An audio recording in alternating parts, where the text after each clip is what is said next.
I was sick this week, and I'm going to show you guys how I made some kimchi soup. So I did get everything from Trader Joe's because, mind you, I was sick. I didn't want to keep going everywhere. So I got some gochujang. I got their fermented cabbage. I got some steak. This is my favorite jasmine rice. I got some green onions and some firm tofu. So obviously I have onions and garlic on hand at home always, so we're gonna start off with that. I like to prep everything before I cook because it's a lot of like moving parts once everything gets going. So we're just gonna slice some onions and then we're gonna mince some garlic as well. Sometimes I use a whole onion, sometimes I use a half an onion. With this recipe specifically, I thought I wasn't gonna make that much, so I started off with half an onion, and I didn't get it on camera, but then I ended up going for the other half of the onion because it just needed it, and you'll see. And then if you're a mom, then you completely understand, like, you obviously see me in the middle of doing something and you're gonna come drop off your iPad right next to, or in the middle of, should I say, everything that I'm doing right now. This last piece of garlic was literally kicking my ass. Like, the skin did not want to come off. Yeah, take your iPad and go.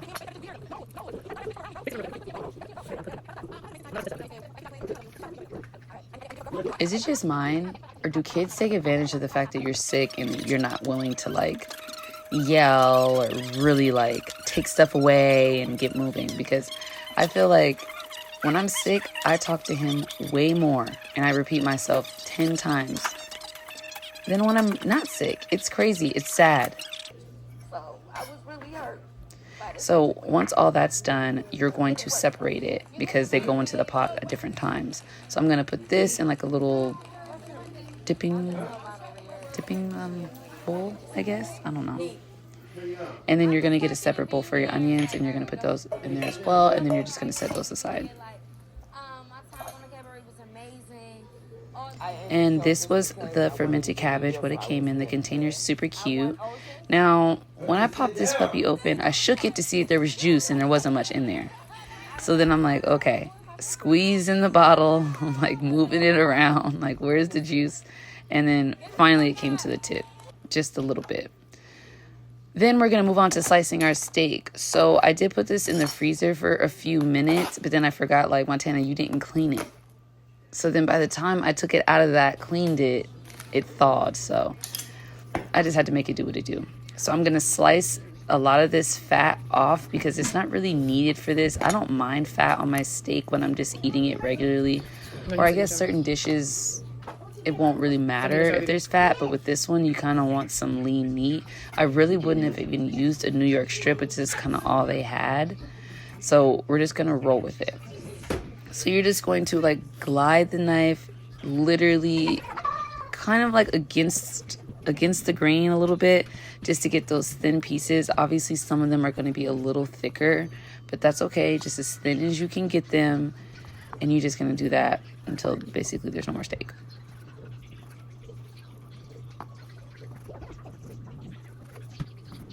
How many times I told him to get off that scooter? You don't even want to know.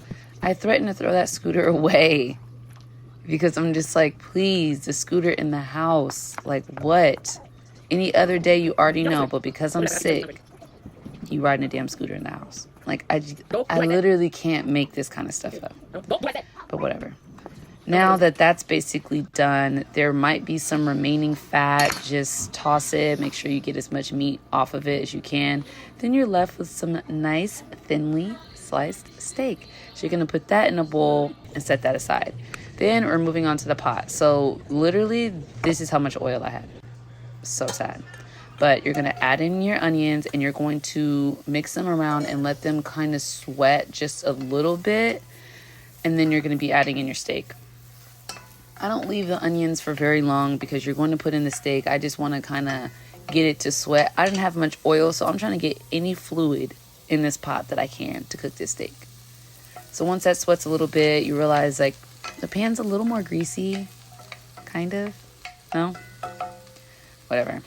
Anyways, you're going to add in the steak and kind of separate it with your fingers, but you're really going to have to kind of separate it with a spoon because they're going to be stuck together. Like, they just are. I don't know.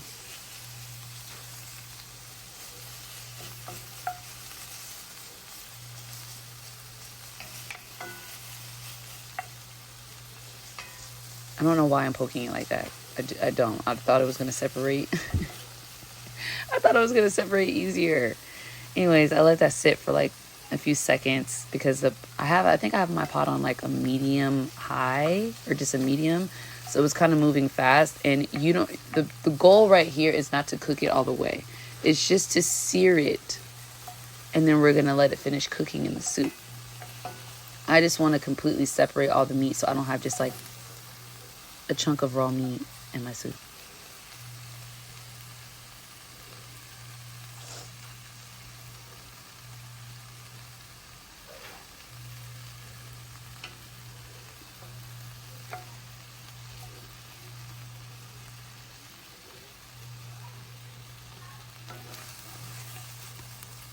After you've mixed that a couple good times, then you're going to mix in your onions. I wasn't ready to do it yet, but then when I kind of moved it right there, I saw some of the onions browning, and that's not what we want. We don't want caramelized onions. So I had to just improvise.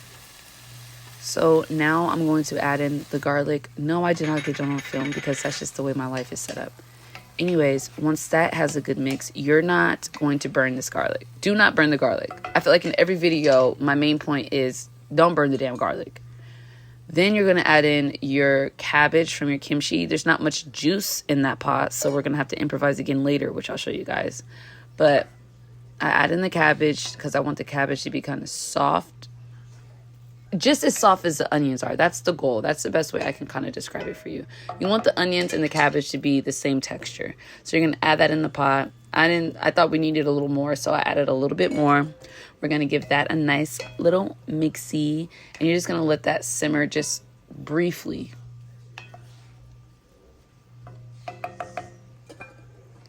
While that's simmering, you're going to take a bowl. If you separate your kimchi in a bowl, then you're going to use that same bowl, put some water in it to get all the flavors. If not, you're just going to get some water and you're going to put it in there. This is obviously not enough water. I am going to go in with more water, but I thought that was going to be enough water. So after I added some more water, I'm going to go in with some gochujang. I hope I'm saying that right. Don't come for me. So you're going to stir that in, and the pot wasn't as hot as I thought it was, where the gochujang was just going to kind of melt. So I did have to mix it a little bit in there. And then if I'm being completely honest, I wasn't satisfied with that first spoonful. So I'm just going to make sure it's mixed in really well. And then I'm probably going to go in with another one. I don't remember. I edited this days ago.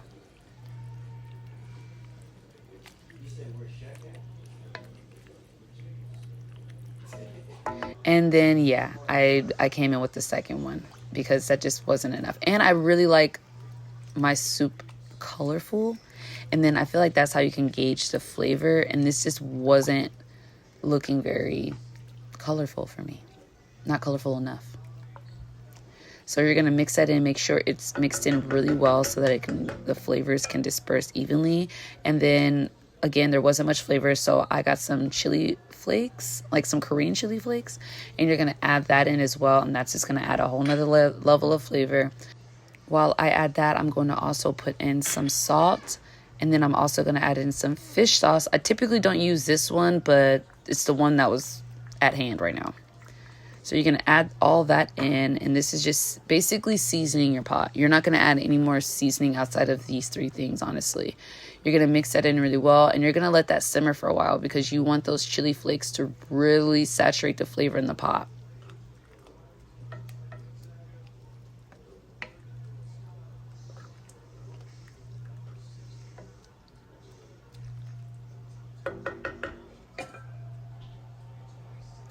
And when this comes to a simmer, honestly, this is when everything starts to smell real good for me. But while that's simmering, you're going to go and you're going to cut up some green onions.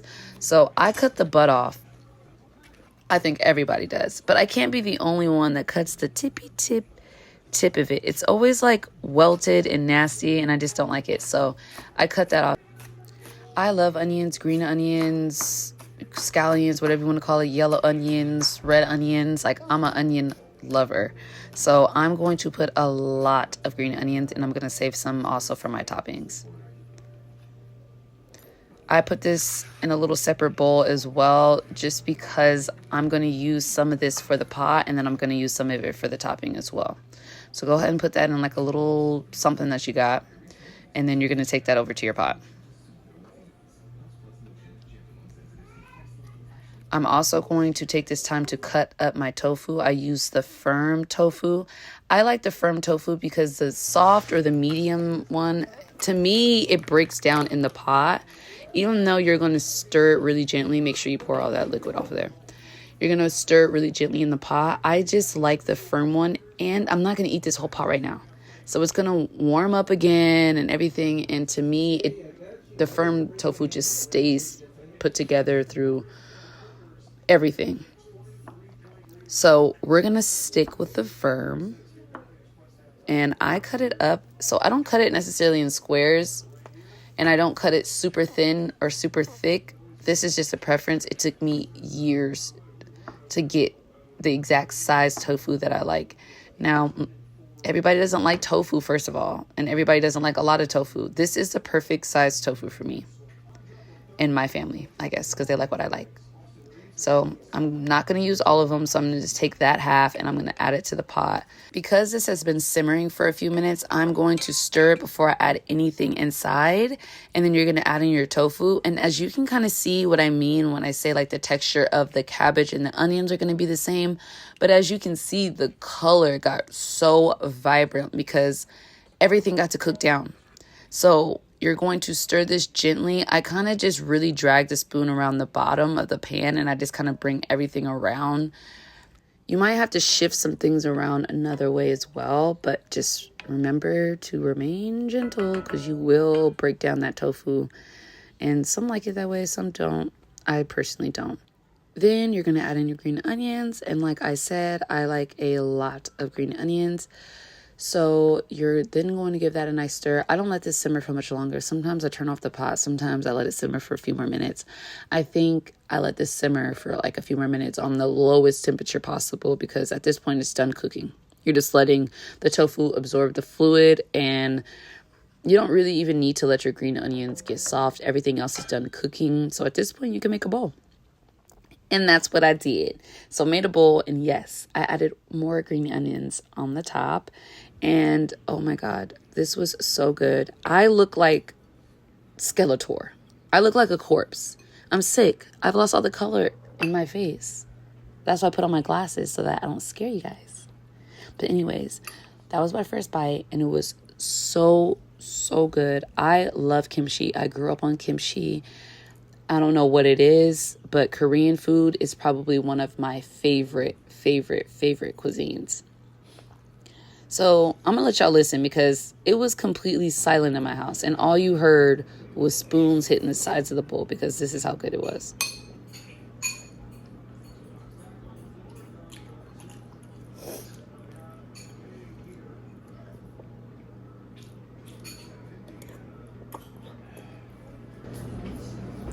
Now, if y'all only knew how many times this man, why are you making that? But why are you making that? Why are you making that? Like as if he didn't want it, like he don't like it. He always complaining about what I'm making. And this is, I think, like, not even seconds.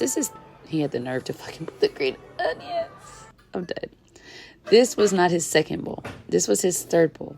Not only did he get soup, not only did he razzle-dazzle the green onions on top, this food gonna add a couple spoonfuls of rice. And then once he saw that I was recording, he's gonna hurry up and try to run out of here, like as if he didn't just get a third bowl.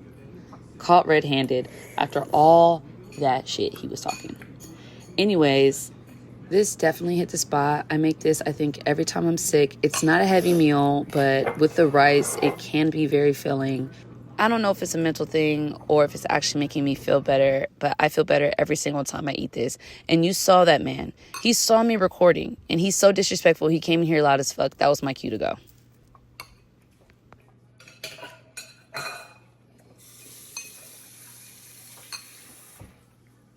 Make sure you like, comment, and subscribe.